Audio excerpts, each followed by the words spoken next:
This is the Relevant Podcast.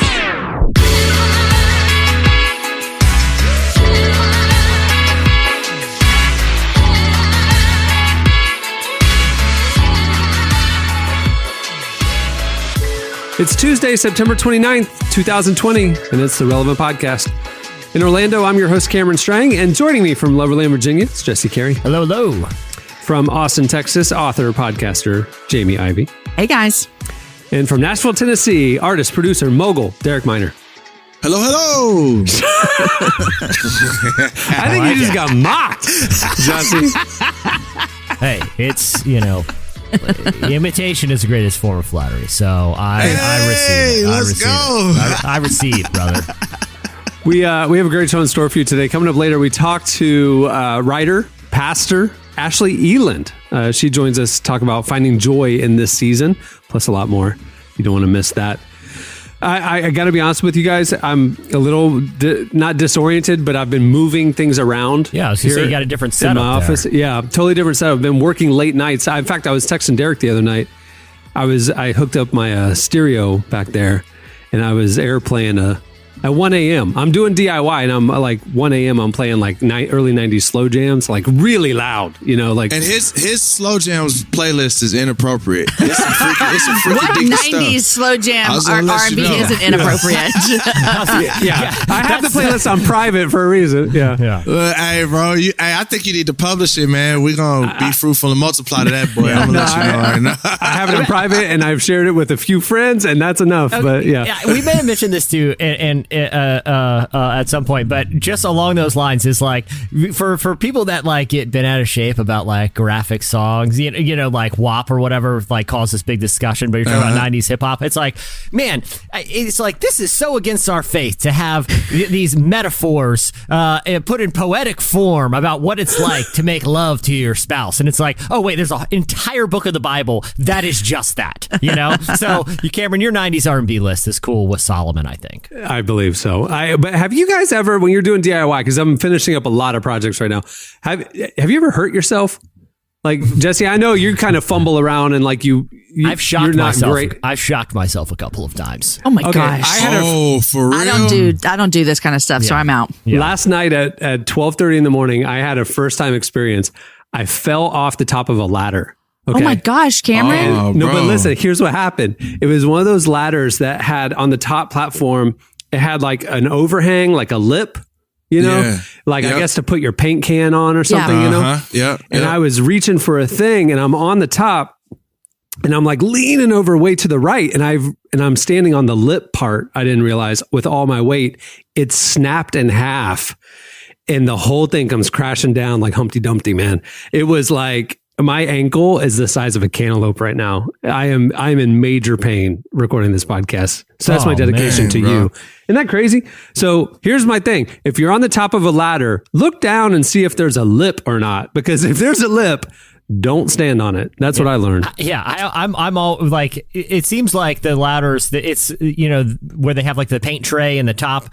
I don't even go up top 3 steps. I don't trust them. It doesn't matter how tall. It's like, okay, if they're telling me not to step up on this one, I'm not going anywhere near it. I'm going to stay 3 rungs down. Facts. There's certain DIY people that are all prep. They're all like laying out, they're taping it off. They're protecting the furniture or whatever. I'm brute force. I'm just going in shock and awe.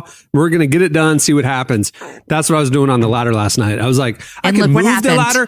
I could climb all the way down and move it over 2 feet, or I could just lean really far. And so that's what I did. I just leaned and it snapped in half. And now you have a cantaloupe ankle. I've never broken a ladder before in my life. I will go to absurd lengths to avoid getting the ladder out of the garage and bringing it into the house. Because for one thing, every time I stand on swivel chairs, like office chairs. I'm doing this. It can be way more work for me to stack furniture to try to like spelunk up to the top of to change a high up light bulb on a vaulted ceiling, rather than go to the garage and have to bring the ladder in. Because I feel like every time I bring the ladder in, this is such a dumb first world problem. But every time I bring a ladder in, I feel like I'm in like a black and white like slapstick cartoon, because I'm like, okay, hitting everything. Be mindful of what's behind you. I tell myself every time, and I'll hear something be like, "Oh, what's that?" I'll turn my whole body and just smack like the kitchen table. Glasses are breaking. Every time I have a ladder, it's impossible for me not to whack it. At least the minimum is take some paint off a door frame. At the bare minimum, that's happening. Guys, what's wrong with a step ladder? Like, what about having like a little mini? Just keep it in your kitchen next to the refrigerator, like everybody else. And then you just pull that out, change the light bulb, and put it back. You don't have to get the biggest ladder you can find. Jesse has like very high vaulted ceilings. He lives in a cathedral. Okay. Yeah. Oh, got it. Okay. I have one where it's a straight up, like my living room. It is very vaulted, and it's either the big painter's ladder. I feel like is there only one manufacturer of them because they're all the same design. This like weird tin kind of steel. They never fully like when you like open it up, you always have to like smash down those little things that keep it flat. I feel like they always pinch fingers. They've just not improved the design of those big steel ladders for. As far as I can tell, since the early 1900s.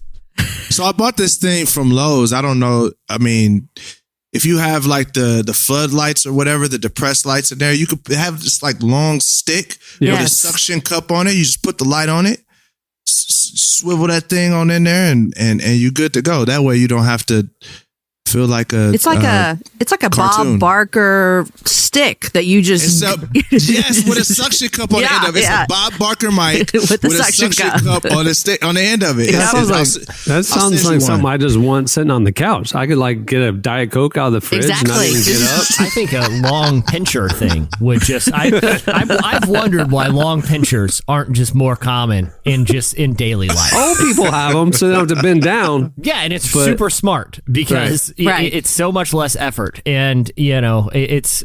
I don't know. Old people have it figured out. Think about it. They ride around on scooters. They have little pincher arms. I mean, like this is a lifestyle that we're all going to live one day. We should all aspire to. Yeah. I saw WALL-E. I know what's possible. Like I get the message of WALL-E that it's against consumerism, and this is what will happen to you physically, and you'll deteriorate the earth. But I gotta say. That space shuttle life didn't look that bad. I mean, everyone's chilling out, playing on iPads, drinking giant sodas all day. What's the bad part here? Like, are you telling me this is the path of consumption? Like, I get the message of the film, and I'm right in line with it. But I'm just saying, you could have made it more dramatic and made their lives seem bad, because honestly, they seem pretty chill, My only thing about WALL-E is, they have all this automation, all this wonderful tech, but nobody bothered to like fight obesity. I mean, they probably have a pill in the future that you can lay around all day, pop this pill, and you stay in shape. It's called a treadmill. Like they left the treadmills on Earth. Like left the treadmills, the weights. Like nobody wanted to do a pull up. I don't believe that. I believe people are too vain to be on spaceships and just be totally just busted. I just don't see it. I don't see it. Yeah, well, maybe if that Venus Cloud City works out, we talked about last week, right. We'll all get to see what's going to happen. I mean, literally, there's a gym called Planet Fitness. Like, why is there not a Planet Fitness in WALL-E? For sure. Yeah. But I guess people in the future have everything they want at the touch of a button. They don't feel the need to better themselves. It's all about serve me, give me. It's not about me I get the exerting message. any effort. It's just the lifestyle. I actually kind of envied it. I know, it's pretty great. I gotta get up it's like me when I go on a beach vacation or when I go on a cruise. That's WALL-E. You're saying that the future is an all-inclusive cruise that lasts forever, and that's bad? Because that makes me... that is bad. That's awful. Like, I went on an all-inclusive cruise. By the third day, I just wanted to jump off the side of the boat. No lie. You were with the wrong people. Come with me. I will teach you how to cruise. You're going to have to teach me because I was done with the buffet. I was done with the karaoke. I was done with all of it. Here's the thing about me off the side of the boat. Here's the thing about living in Florida. I'm 30 miles from a huge cruise port, right? So pre-COVID, we could just go down there for a 3-day weekend, $99, all inclusive, Friday to Monday morning, and just go to the Bahamas for a day, go to Private Island for a day, come back. Everything's taken care of. That does sound amazing. And we would just go down there like spontaneously. Like we book it on Thursday and go on Friday. I mean, it's like, dude, cruising when this is over, you got to put me in the game, because the last time I went, I wanted to literally just die. Can we do a live recording on a cruise boat? I think we should. No audience. Relevant it's on the ocean. At the buffet. Yeah. Relevant at sea. Dude, I don't know. I don't know if you guys are like this, Derek. I'm assuming you're not. If you didn't enjoy your all inclusive, I like being bored. I like when there is nothing to do. Like I can just sit and do nothing all day and be like, that sounds like the best day ever. Like literally being just boring. Sitting by the pool, just getting ice cream cones. The last cruise I went on, I've been on a handful. We didn't even get off the boat for the excursions. It was like the best time on the boat because there was nobody on the boat. Yeah, it was like this is the what I'm best talking sleep about. I ever have is on a cruise ship. Like, because it's like dark, cozy cabins, that slight rocking back kind and of forth waterbed kind of feel, you know? So Derek, if you're not a cruise guy, the all-inclusive thing where you just kind of kick back and eat buffets and, blendered milkshakes or whatever all day. What is your ideal vacation? You know what? Like, the thing is, I like to kick it. So, like, one of my favorite things to do is to go to LA and drive up to PCH. But I think it's just being trapped on this boat thing. Like, when I go to LA, I spend a lot of time on the beach. Like, I spend a lot of time kicking it, but I also like to be able to say, all right, I'm about to go down here into this different restaurant. I'm about to go here, go different places. Like, I'm just not a fan of just the same thing over and over again. So they have these mega ships now, like the mega ships. So a normal cruise ship will have like 3,000 people on it.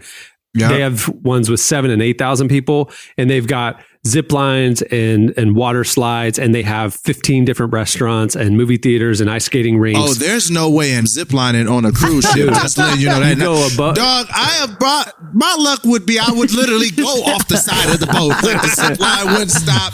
But no, bro. It's all mega ships for me. Like, I agree with you on normal cruise ships. Like, you do the same things as boring. These ships, literally in a 7-day cruise, you don't even see the whole ship. You can't even experience it all. It's crazy. Wow. It's like a city. It's literally a floating city. Yeah. And that's the new mega class. So that's what I like. Those are fun for me, because with vacations where I travel, like I travel pre-COVID, I would travel a lot for work, right? So in and out, it's just the same routine. It's like busy. You're always thinking about where you got to be, what you got to do. So for me, when I go on a cruise, I don't have to make any decisions. I can just shut off. By the third day, I literally am relaxed. I can just kind of do whatever. There's no agenda. You know what I mean? That's what I like about it. So I can like shut off. Speaking of chilling out. I was on the wrong cruise ship. Yeah. You were on the wrong cruise ship. Speaking of chilling out and relaxing. Don't tell me it's Carnival. Was it Carnival? It was That's Carnival. all I've ever been on, Was Cameron. it? Yeah, it was Carnival. Carnival is the Greyhound bus of cruise. It's the Spirit Airlines of cruising. It really is. It really is. Do not. It looks like you step back into the show Three's Company. It's like 70s decor. No. Like it is awesome. That's exactly what I thought. I was like, why do people like this? No. There's the karaoke thing. Okay. Like there's the Royal Caribbean, there's like 60 people in the swimming pool. When Royal Caribbean or Norwegian, build a new ship, and then they run it for 20 years, and then they're done with this ship because they have give it a to new Carnival? ship. They sell it to Carnival, and Carnival's like, look at our awesome new ship. You know what? You know what the red flag should be? This should be the red flag. It's called Carnival. If you go to a Carnival, there are two things you know about the Carnival. One, they're dirty and very unsafe. Okay? Yes. That is what a Carnival is. Man, I'm like, y'all. I'm like, man, there must be like the blacks only cruise ships and then the whites only cruise ship, because the one I was on, that joint was like, man, I'm telling you, it was like a bathroom. Like it was like it was a bathroom that has like karaoke. It have like this bar with awful drinks. It have like prime rib steak that tasted like ham. You're just like, I'm like, what is this? I don't get it. It should be a huge clue. When I go to an actual carnival, I'm surprised when I don't see a fight. Like that, you know what I mean? Like where's the entertainment? Waving at people. Like, you know what I mean? Like, I don't know. All right, Carnival is known as like the spring break cruise ship, right? It's like just, and that's what it was. It's just It's like but it's cheap. It's like if you and I went on, we flew for the first time, and we were talking about it, and I flew first class, Delta, Diamond status lounge, the whole thing, and you flew Spirit Airlines where you had to pay extra for an armrest. You know what I'm saying? Yes. And like we're talking about flying, you're like, I don't like it. It was uncomfortable, and I'm like, oh my goodness, it was the most luxurious. That's the difference of what we're talking about right now. My cruise experience and Carnival are very, very different. Okay. So Yeah, Royal Caribbean. This was pre Grammy Dove Award Derek Minor, so we was broke. You know what I'm saying? So I'm like, me and my wife, I was like, why do people do this? Like, I was like, and people are like, yo, you want to go on a cruise? We're doing this cruise in the summer. I'm like, nah, B, I'm good. Y'all got it. Oh my gosh, that's great. That's hilarious. Yeah, where at least like Norwegian cruise lines, it's like, you know, with the car, like it should be a tip off. Like, I've never been to Norway, but I bet it's pretty great if they named a cruise boat after it. Like, oh, sweet, we'll do it. You know, Royal Caribbean. Ooh, royalties in the name. Oh, and then there's Carnival, the one place that you should probably get a tetanus shot before getting on about 3/4 of the rides. You know? Thanks, bro.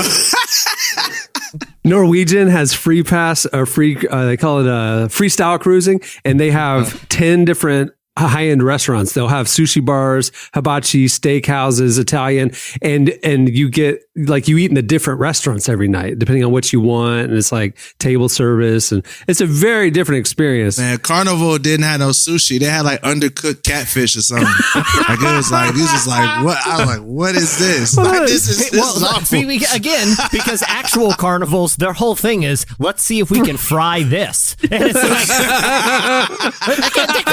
there's a lot of similarities here. The guy just deep fried a banana. Like, what is happening here? You know, like they figured out how to deep fry a Slurpee. I don't even understand it. I don't understand the physics of this, but they did it at the Carnival. They just put a 7-Eleven Slurpee into a deep fryer and they sold it to that kid.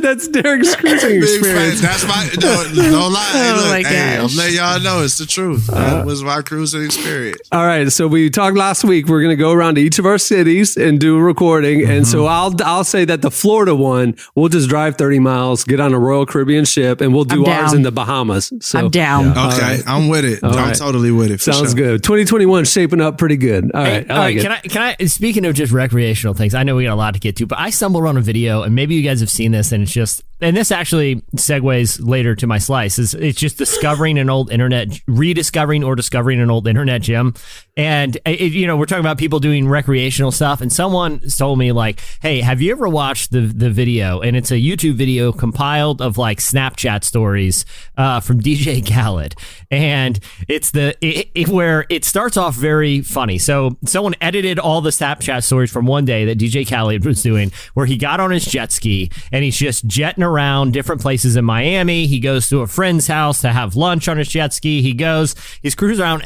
all day, and but night is falling, and DJ Khaled gets lost at sea on his jet ski and is freaking out on Snapchat. Has anyone seen that video?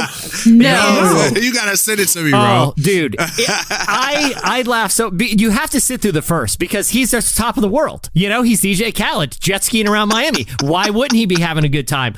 Legit panic starts to go in at some point where he can no longer see land. He's showing with his camera. He's like, guys, for real, Why it's did he real go dark. out that far? This is stressing me out. Where's he coming from? Why is he going out that far? He can't find the channel markers. He doesn't know any. He's just on the. At one point, he's on Snapchat. It's like, yo, if anyone knows Carol, tell her to call me, dog. Tell her to call me. And then it goes dark. It gets real really quick. And I was like, how did I miss this? How did this gym slip through the cracks? Unbelievable. All right. Well, it's wow. There you go. How do I get out of that? Stay tuned. Up next, it Slices.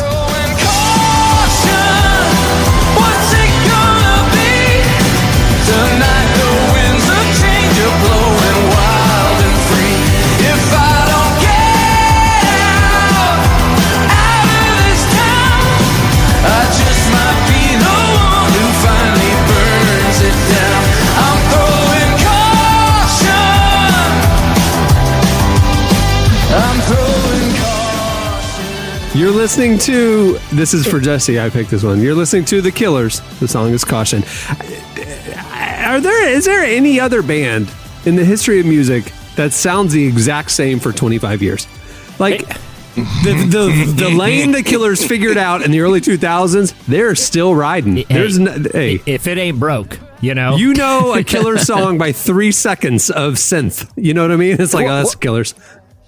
The other thing, just as a band, they played halftime. They played the halftime show on Monday Night Football this week, and they're somehow aging in reverse. They're Benjamin Buttoning in front of us. Like Brandon Flowers looks younger now than he did like 20 years ago when the band first came out. It's incredible. It really is. Jesse's a big fan of the Killers. I love the Killers. He advocated for years for us to cover them in the magazine, and then we put them on the cover, and I think he has it framed above his bed. Oh, it's, you know, so first, it's the last thing I see before drifting off to sleep every night. It's really, fantastic. Yikes. I'll say this. Yikes. I'll say this. It's gone too far. It has gone too far.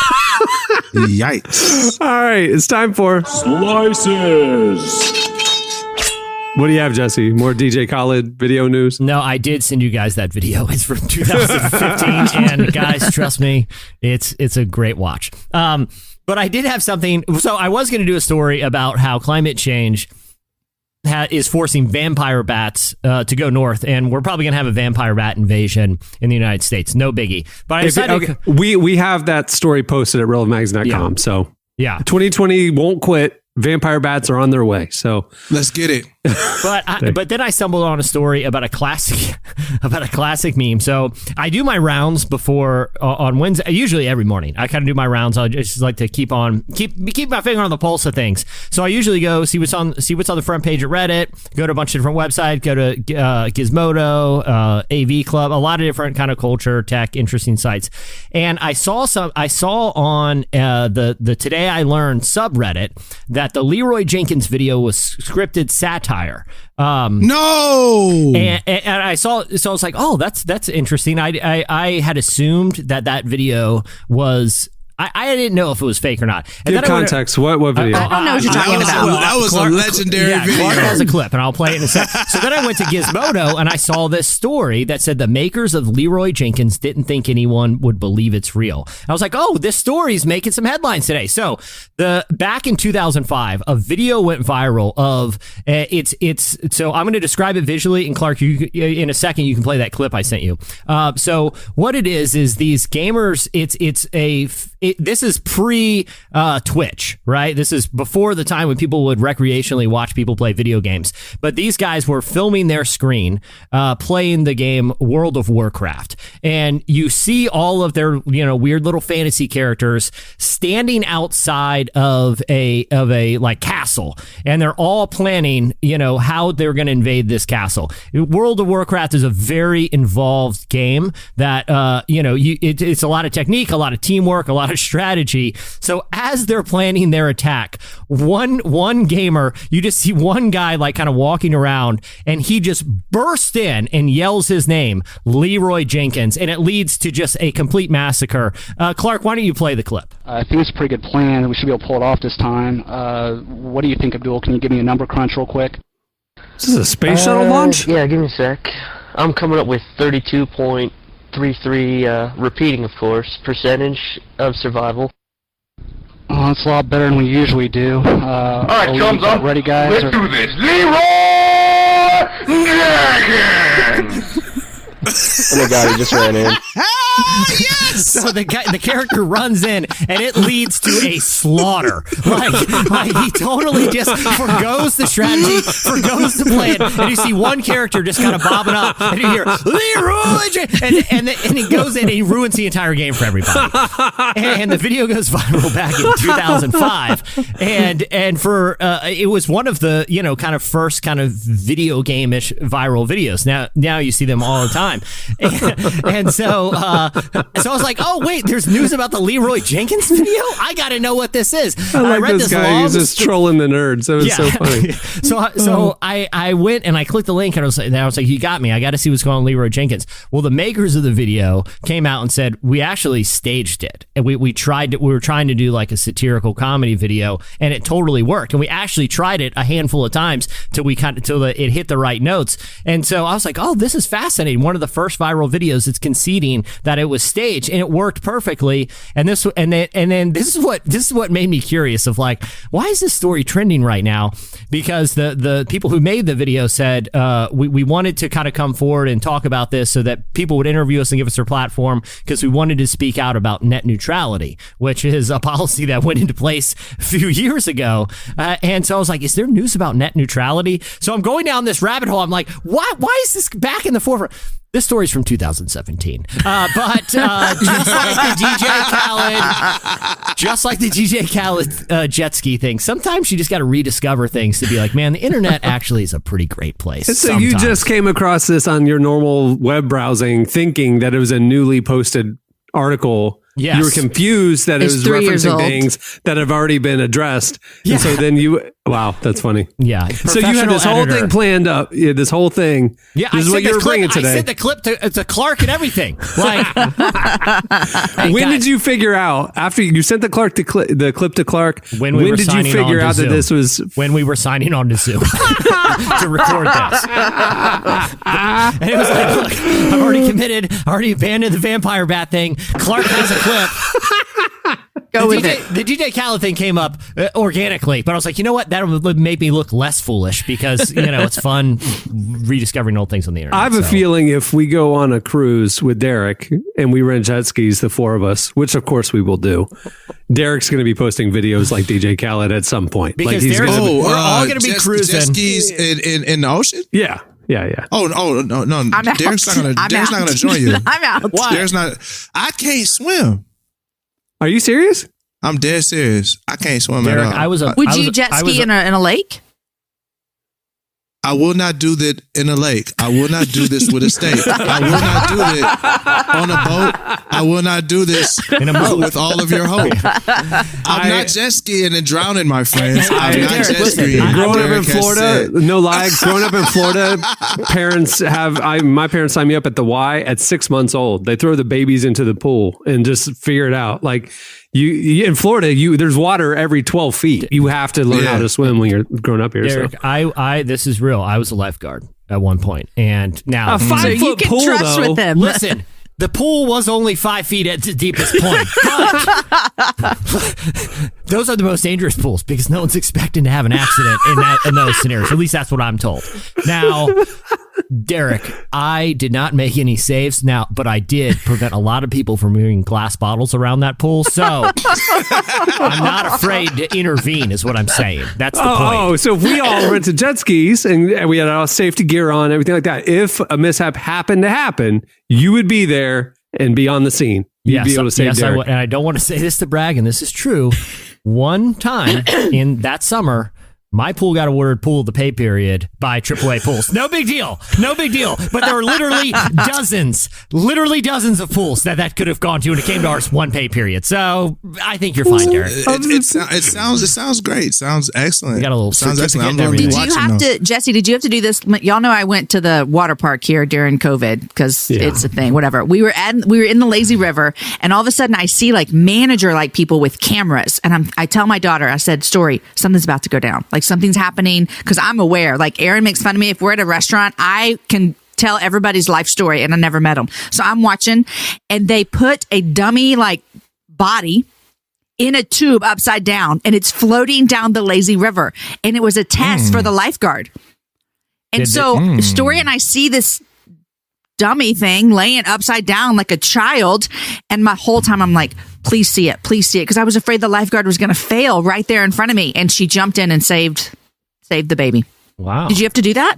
No, we had very little testing. It was mainly pH levels and things like that, because they also made us vacuum Scoop and do maintain the pool. chemicals. Yeah. So, but fill the time. The manager would. I'll say this: we got a little cocky after that pool of the pay period thing, and me and my fellow guard. I feel like I'm a pretty good employee most places I worked. The only time I got reprimanded was the lifeguard job because I was playing pool volleyball on duty, which was frowned upon. But they were a man down. They needed a player, and the pool was 5 feet What'd you deep. do? Yeah, exactly. I was trying to be a good, just a good person, but I did get actually reprimanded for that. So, All right, what do you have, Jamie? Okay, I think I've asked you guys this. How many of you have flown since COVID? Me. Derek, Jesse? No. So I flew last week. I've flown 4 times now. And it's crazy because the thing that I hate the most is wearing this mask for like 7 hours. I flew to LA last week. And so that's a long day coming from Texas. And so wearing the mask all day is so difficult. But listen, tell me if you guys would do this. All right. They're in Australia. They are selling tickets to nowhere. You get on the plane. You fly, and that plane takes a loop-de-loop and comes right back to where you landed. It's just to have the flying experience because so many people who are used to flying so often and they haven't flown have seen how much they miss traveling, they miss flying. And so they're offering these flights. And in fact, Australia, I think this one airline has already done it once, and they're going to have 6 more in the next couple of months. And the last one they put up, it sold out in 10 minutes of people buying these tickets to get on an airplane. Now, one of the airlines is coming from a country that hasn't had a lot of COVID cases. And so the passengers don't have to wear a mask, which I think is a big deal. And so it's like you don't have all the hassle. You get on the airplane, no mask, you fly around, and then you land. To me, I love flying. I didn't realize how much I would miss traveling. And then COVID hit. And I was like, I love this so much.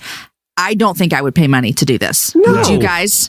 You love flying because you're going somewhere. I mean, you're not going anywhere. You're just sitting in a tiny, uncomfortable seat for 4 hours. It's also like how you explained it, Cameron, earlier with like the Delta first class and then someone in Spirit. Yeah. So this is last week when I flew to LA. On the way there, I was in like, exit row, regular old thing. On the way back, we got bumped up to first.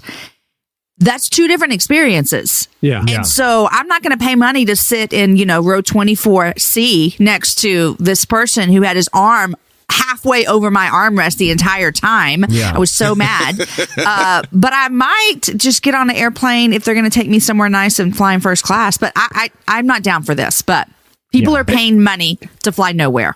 That's so strange. That I could guarantee you that's 95% white people. They're Australian. I think that's a low estimate, Derek. I think it's a little higher than that.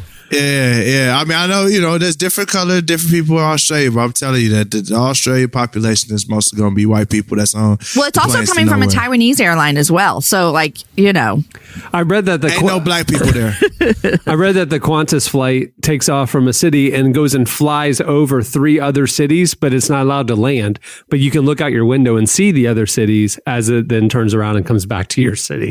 It's a flight to nowhere is what it's called. It's so crazy. That's like, a teacher assigning homework for fun. It's like this something. I'm a little confused about this. That is not like how you don't have to turn it in, but if you want to turn it in, it's due on Friday. If but you don't want to have turn to. it in, listen. I know you guys probably it's going to be a very nice weekend weather-wise, but I think you'd like to do some hard math problems instead. So whatever, Nah. All right, what do you have, Derek? Yeah. So there's people that are petitioning the FDA. As far as the food chemicals the chemicals that are allowed in our food. So I just looked and there's over 10,000 chemicals that are allowed to be added to our foods. Wow.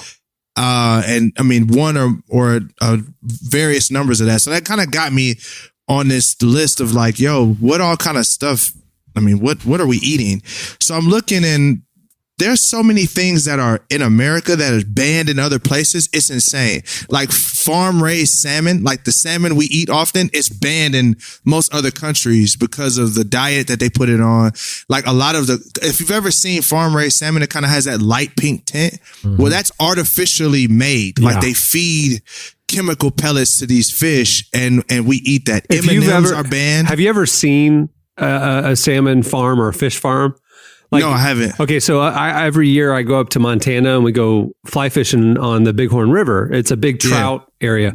And I'm not a fisherman at all. That's the only time in my life I've ever fished is on these trips. And one night, like there's this, it's just out in the middle of nowhere. It's in the middle of like Sioux Nation. And there's not that many restaurants, but there's one restaurant that's also like a fish camp. And one of their attractions is they have a stocked trout pond and you can like feed them and whatever, right? It is the most disgusting looking fish. Like they're fat, they're trapped, they're lazy. Like, you know what I mean? It's just like, it's unnatural, but that's what these fish farms are doing for our food, for salmon and others, because it's just so much more economical. We can just stock these ponds, grow them for nothing, feed them junk, and then sell them off for cheap, you know?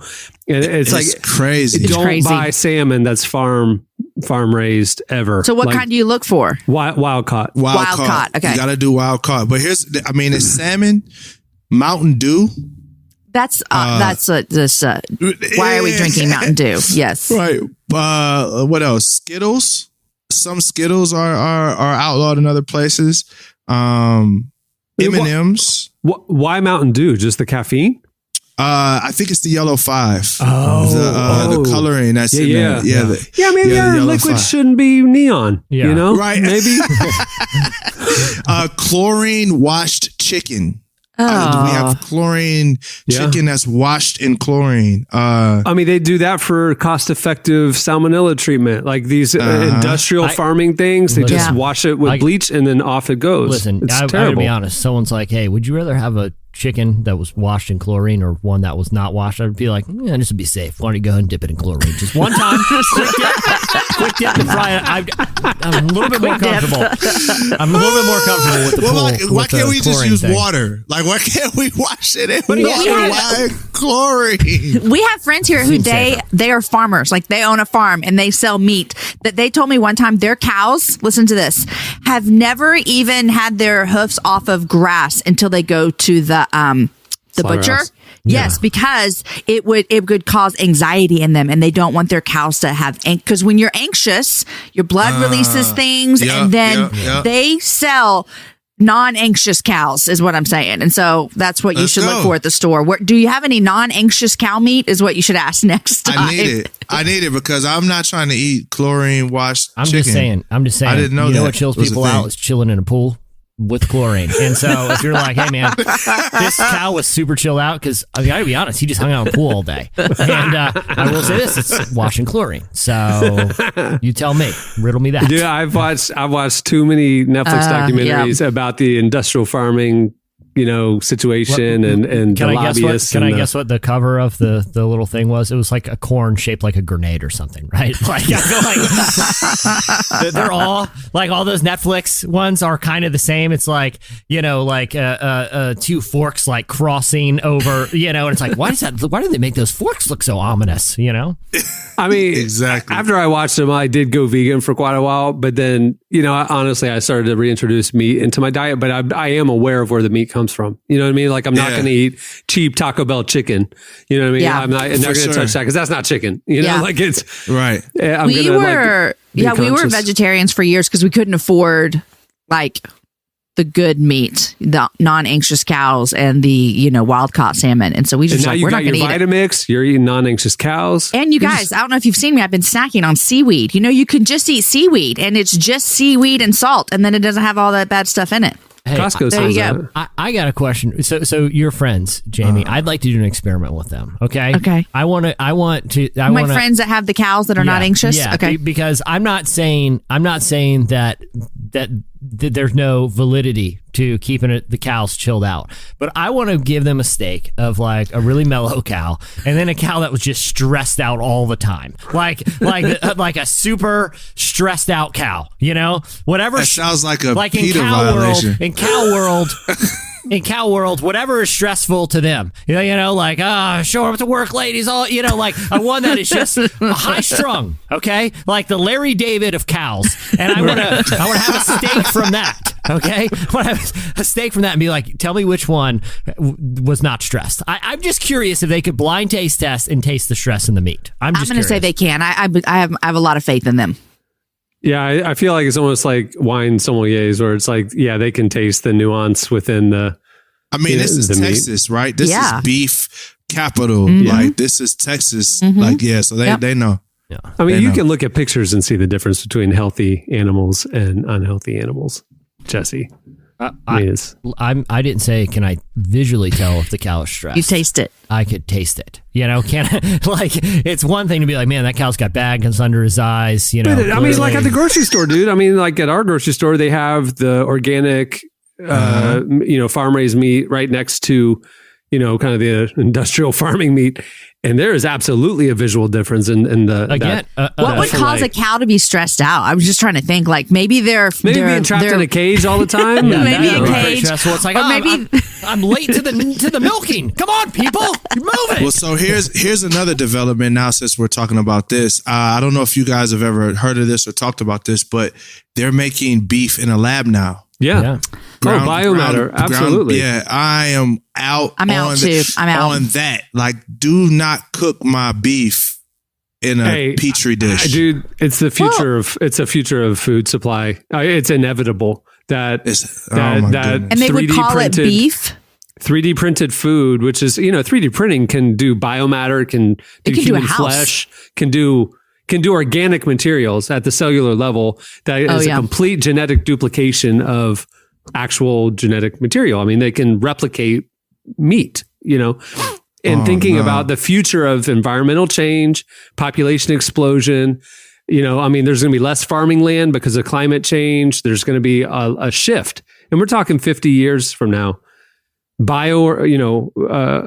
Synthetically made food is going to be the saving grace for humanity. So you think they could actually make it really healthy though? Like they would, okay. They can engineer it to be completely healthy. I mean, they can make the DNA healthy. An apple. I'll just eat an apple. But what if apples went away? Lab burgers. I'll be honest, guys. When I want a burger, I don't care if it was stressed out. I don't care if that cow was dealing with complicated stuff at home. I don't care if it was a hamburger made in petri dish. If it tastes good, I'm probably gonna eat it. And, you're in. I'm probably smells good, sizzles. Yeah, he's in.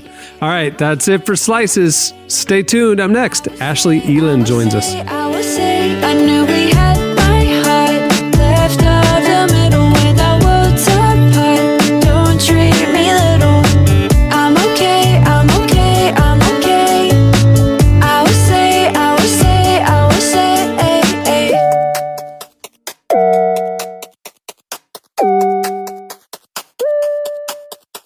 He had his rugby jumper around his head, showing off to his friends, and then she said, he is so hot. You're listening to Cookie. The song is Little. It's Cookii, in case you're Googling it.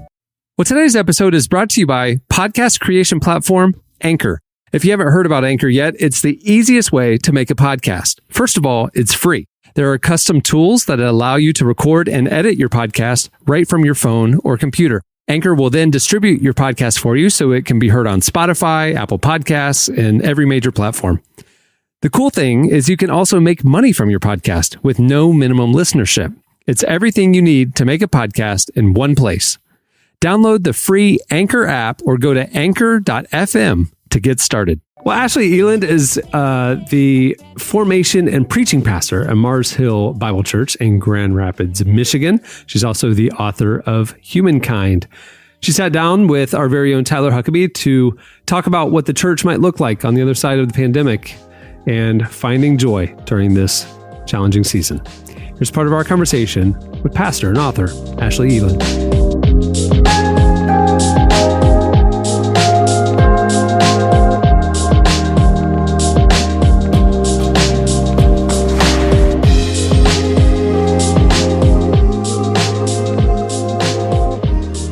Let's start by talking about church. What does church look like for you all up there now? So right now, church is online still. And I am no stranger to the fact that for some, that's great news because we're taking our time.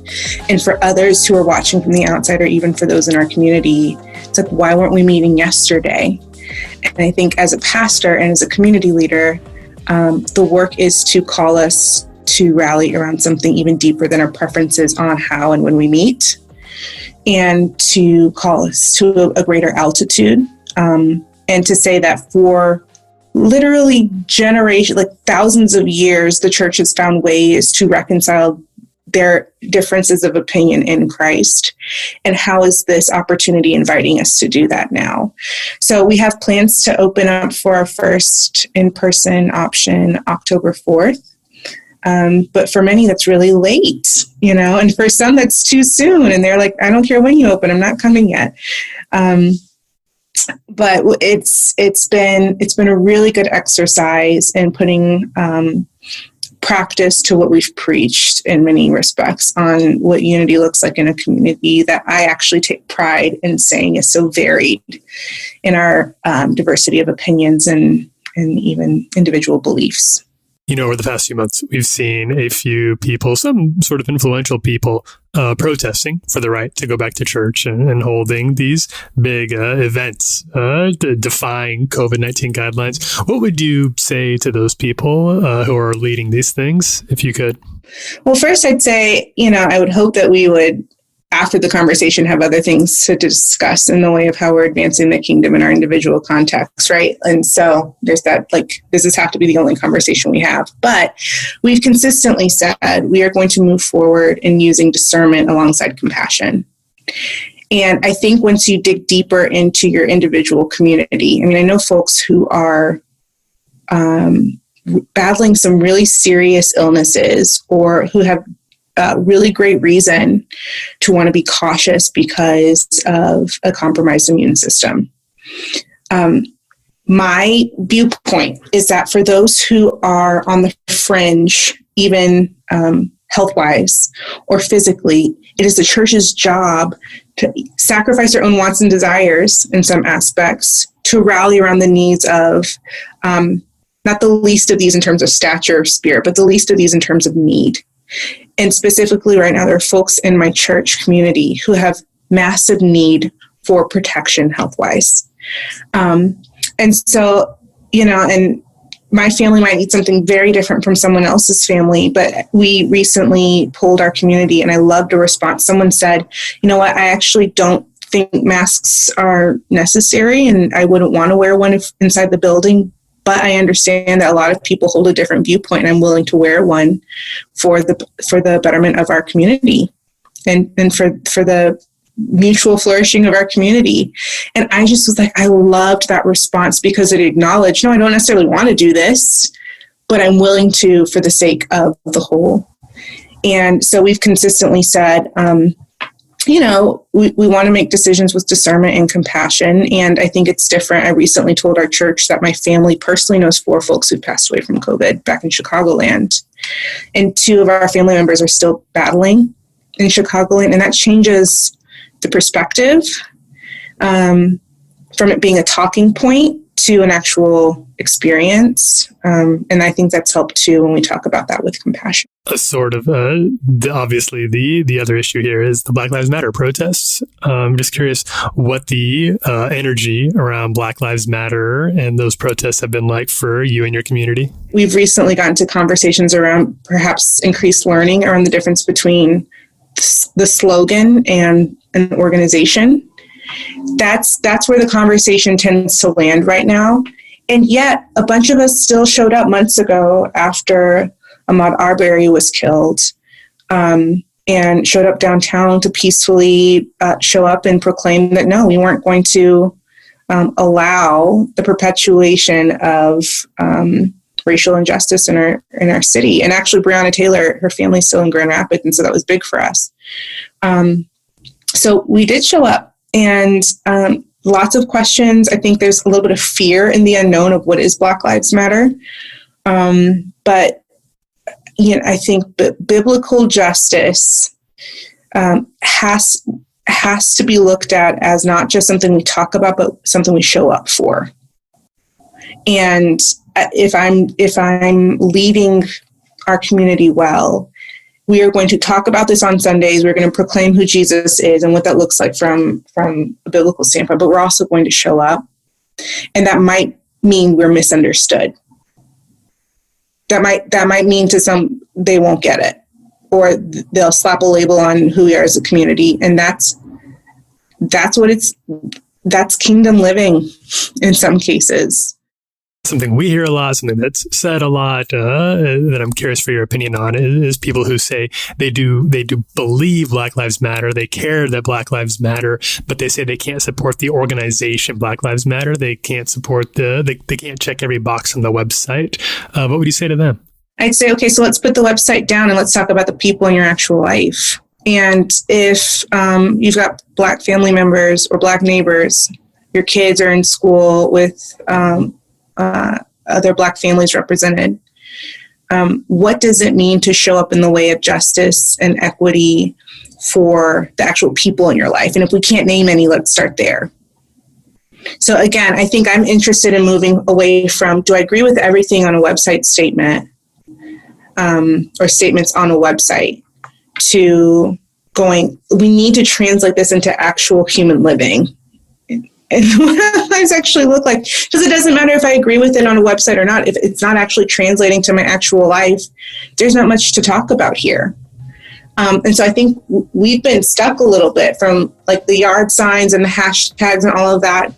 That's great. And we can talk about virtue signaling if we want to. But I'm more interested in when we can't see any of that, but I observe your life. Do I see you showing up for folks who have been historically marginalized? Do I see you showing up for people on the fringes? Do I see you giving your time and your resources and your energy and your voice to folks who've been silenced and who've experienced so much inequity for generations?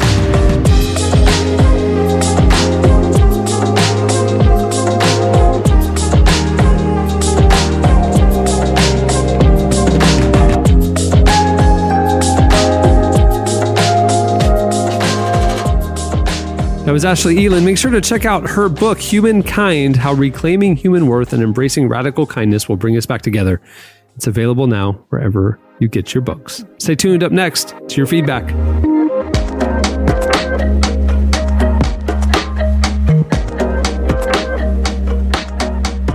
Depression sneaks up on you. Maybe you didn't notice when the slow burn of despair first slipped into your life, but you've definitely noticed its effects. Turning to God feels difficult, sometimes impossible, now that you no longer feel like the person He made you to be. In his new book, Flirting with Darkness, best-selling author Ben Corson wants you to know that you're not alone in feeling this way. Like Ben, you're one of the many Christians fighting an intense battle against mental illness. Even if you feel too weighed down by depression to rejoice in Christ's love, Ben's childlike wonder and biblical insights will help you to witness how God can transform your spirit and free you from the bondage of mental illness. In Flirting with Darkness, Ben will help you grab onto the right tools to reject hopelessness and embrace the abundant life God has in store for you. Flirting with Darkness is available now. Find it wherever books are sold. Inside out, yeah, we just got to turn ourselves inside out. Yeah, we just got to turn ourselves inside out. Yeah, we just got to turn ourselves inside out. Yeah, I did.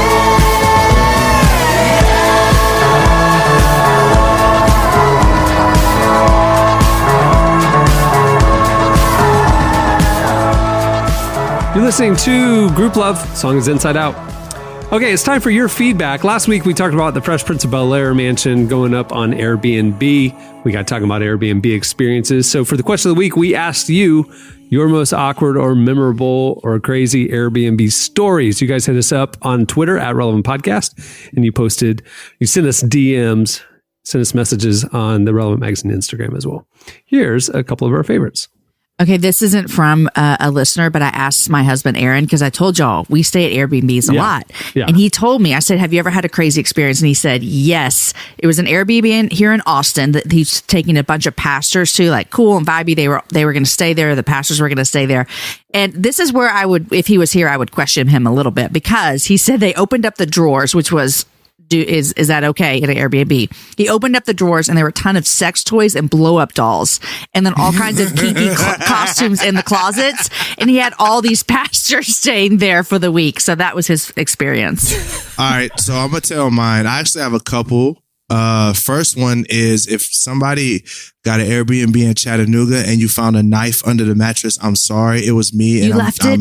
It's because I was terrified because I read this thing about, I was reading, it was like I only been at Airbnbs a couple of times, and it was like, both times were weird. And this time I was like, you know what? I'm going to have a little knife on me just in case. And I accidentally left. And when I say a knife, It's like the big, in the butcher, the rack, like the biggest one? knife that's in the rack. Yeah, it's that one. So I'm sorry if you went to Chattanooga and found that. There's not a serial killer there, but I probably scared the crap out of you. And the next one, and the reason why I felt this way is because I did one during Grammy week in LA. My partner's like, yo, check these pictures out. It's going to be baller boss. So we get up there and there's like these Russian dudes, like with their, right outside the apartment, they got the deep V, hairy chest, and they're like, we're looking for the Airbnb. And he's like, talk to Sergey. So we go talk to Sergey, and Sergey gives us this room. We go in the room, it's mad small, and I'm like, yo, it's missing though a room. So apparently the room was behind this bookcase that spun around, and inside that there's a bed. The walls were all dirty and crusty. I was like, fam. And then at night you hear there was this, like, it was above a nightclub. So all you would hear is like drunk people like, oonts, oonts, oonts, oonts, oonts, oonts. That, and then somebody pulled the doggone fire alarm at night, and just there was pandemonium in that joint.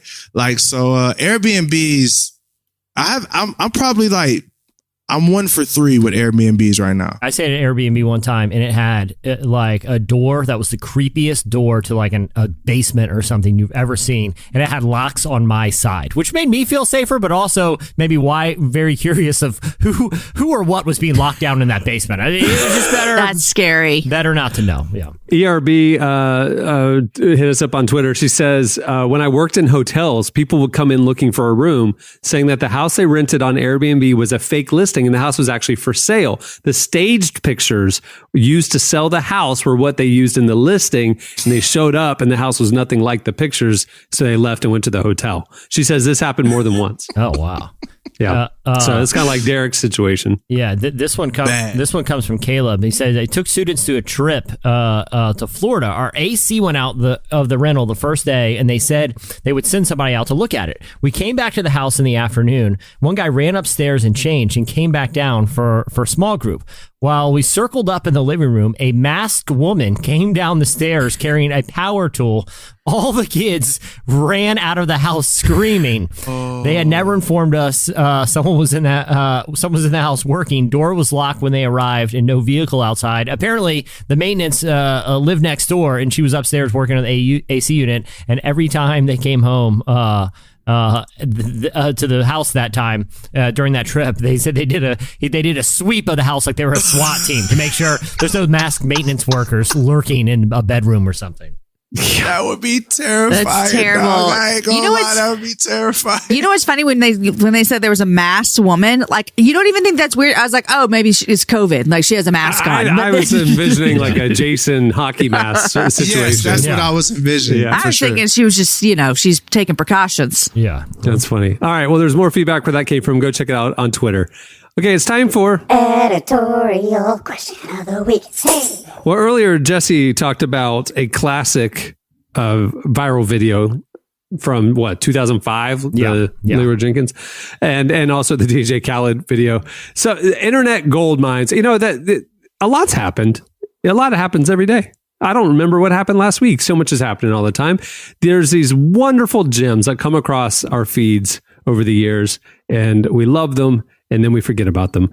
We want you to send us some of the best classic viral clips and things that you've thought are hilarious that would work in an audio format. Maybe it's a video, but the audio's got to be funny too. So kind of like the Leroy Jenkins one, stuff like that. We just nostalgia, just kind of want to relive so funny highlights of internet culture. All right, hit us up on Twitter at Relevant Podcast, or you can post on the episode post on the Relevant Magazine Instagram account. Thanks to Ashlee Eiland for joining us. You can check her out on Instagram at Ashlee_Eiland, ASHLEE_EILAND.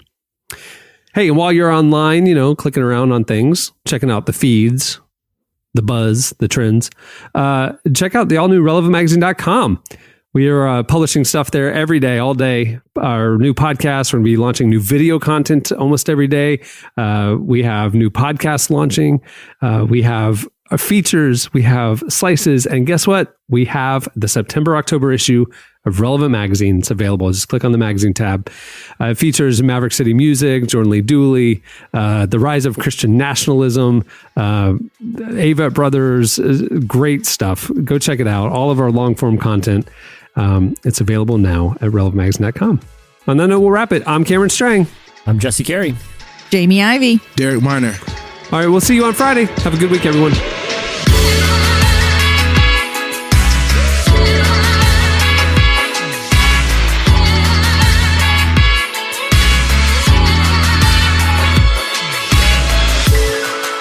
Thanks for listening to the Relevant Podcast.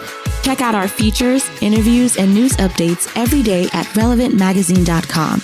And make sure to follow Relevant on Facebook, Twitter, and Instagram for the latest. For more great podcasts, browse the shows on the Relevant Podcast Network, which you can find at our site. And while you're there, don't miss the all-new era of Relevant Magazine. A new issue releases every other month at relevantmagazine.com.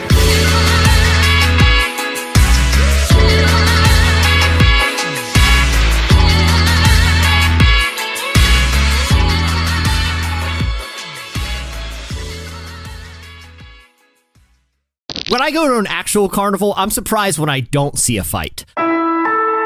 Relevant Podcast Network.